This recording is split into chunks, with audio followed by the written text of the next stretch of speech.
সিলেট টেস্টে জিম্বাবুয়ের বিপক্ষে প্রথম ইনিংসে বাংলাদেশ দলের ব্যাটিংয়ের চিত্র টিম ম্যানেজমেন্টের কপালে চিন্তার ভাঁজ ফেলে দিয়েছে। তাই তো টেস্টের দ্বিতীয় দিনে মধ্যাহ্নবিরতির সময় আউটার স্টেডিয়ামে বল ছেড়ে ব্যাট হাতে অনুশীলনে নেমে পড়েন একাদশের বাইরে থাকা পেসার তানজিম সাকিব ও স্পিনার নাঈম হাসান।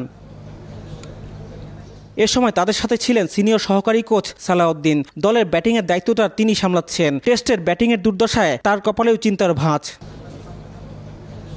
জিম্বাবুয়ের বিপক্ষে দ্বিতীয় টেস্ট হবে চট্টগ্রামে। সেখানে একাদশে দেখা যেতে পারে লোকাল বয় নাঈম হাসানকে। পেসার নাহিদ রানা পিএসএল খেলতে যাবেন সিলেট টেস্ট শেষ করে। সাকিবের খেলার সম্ভাবনা রয়েছে, তাই হয়তো প্রস্তুতিতে কমতি রাখতে চান না তারা। লোয়ার অর্ডারে ব্যাটিং করেন নাঈম ও তানজিম দুজনেই। বাংলাদেশের ব্যাটিংয়ের যে করুণ দশা, তাতে এই দুজনের বড় ভূমিকা রাখতে হবে। সালাউদ্দিনের তত্ত্বাবধানে বিগ হিটিংয়ের অনুশীলন করেন সাকিব। সালাউদ্দিনের তালিম নিয়ে সাকিবও সীমানা ছাড়া করেছেন বল। এই দুজনের সঙ্গে যুক্ত হন জাকির হাসান। তিনিও ব্যাট হাতে নিজেকে ঝালিয়ে নেন। সালাউদ্দিন নিজেই দাঁড়িয়ে থেকে হাতে কলমে ভুল শুধরে দিয়েছেন। রিফাত আঞ্জুম, দেশ টিভি, সিলেট।